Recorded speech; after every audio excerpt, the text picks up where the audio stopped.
Cinema Steven here, and I wanted to share a story in film history, and this one pertains to Tim Burton not wanting to direct the third Batman movie. So you go back to 1989. Tim Burton scores a massive hit with the first Batman, Michael Keaton, Jack Nicholson as the Joker.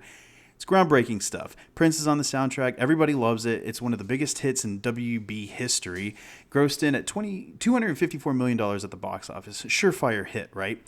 So fast forward to a couple years, and Batman Returns comes out. Now, Batman Returns is just as good, in my opinion. I love the movie. I love the winter aesthetic. Everything looked colder.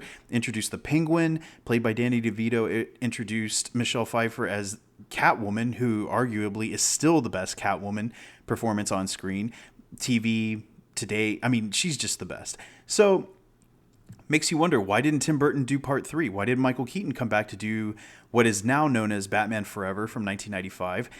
Essentially, Tim Burton was replaced by Joel Schumacher, and Val Kilmer decides to hop in there as Bruce Wayne and Batman. And I was thinking about this because I was rewatching some of these movies, and I thought, I'm going to go and look in to see what the real reason why Tim Burton didn't decide to do part 3, which essentially was the reason why Michael Keaton didn't want to do part 3, because Burton was out.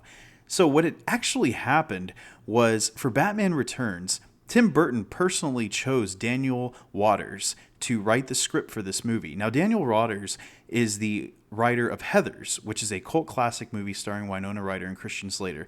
And if you haven't seen Heathers, you definitely should go see Heathers, because Mean Girls was actually inspired by Heathers, but Mean Girls is a little bit lighter in terms of what they do as far as content. I mean, there's a lot of really dark things in Heathers. It's a great movie. It's a cult classic. If you haven't seen Heathers, you should go watch Heathers. But what had happened was Burton brought in Waters because he wanted a little bit more of a darker tone to this movie. And darker it definitely got, because there's a lot more gruesomeness, there's a lot more gore effects, and essentially a lot more killing. Well, what ended up happening was McDonald's had a massive sponsorship with Warner Brothers to release Batman Returns toys in their Happy Meals, right? So they were really excited about the campaign. I still had some of those little, they look like Hot Wheels, basically. Like Batman's in his little bat ski boat, Penguin is in his little Duckmobile, Catwoman is in her own little Prowler vehicle. They're just like little Lego-sized things, right? So the movie comes out, McDonald's is pretty happy about it. It's also a big hit. But then what happened was McDonald's was getting phone calls from parents saying, how can you support this movie, this PG-13 movie, as if PG-13 back in the day was some like hard R rated film.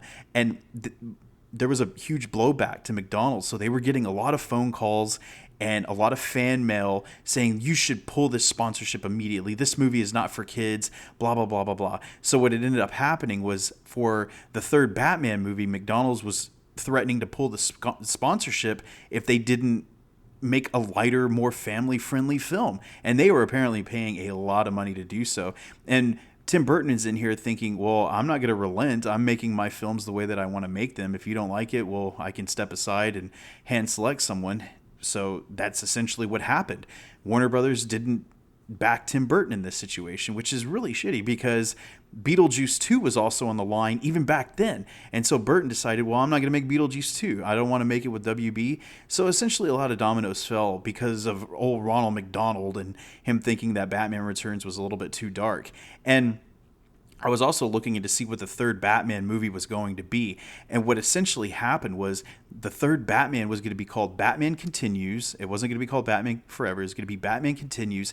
It did have the Riddler in it, and the Riddler was going to be played by none other than Robin Williams himself. That was exactly who Burton had envisioned to play the Riddler. Now, granted, I love Jim Carrey, and Jim Carrey did a great job as his Riddler, but come on, man, it's Robin Williams as the Riddler. That could have been potentially amazing. And also, Two-Face was going to be in the movie, but Two-Face was actually going to be played by Billy D. Williams, and Billy D. Williams is in the first Batman movie as Harvey Dent. So with continuity being what it was, Burton wanted to bring back Billy D. Williams to play Harvey Dent, and also for Robin, he was going to be played by Marlon Wayans, one of the Wayans brothers. That's right, Marlon Wayans was actually going to be Robin in this version of the movie, and Renee Russo from the Lethal Weapon films, and she was going to be Chase Meridian, who inevitably went on to be played by Nicole Kidman. So all of these characters were actually still going to be in the movie, but they were just going to be by completely different actors. And not for nothing, but that cast is amazing. I think that the continuity of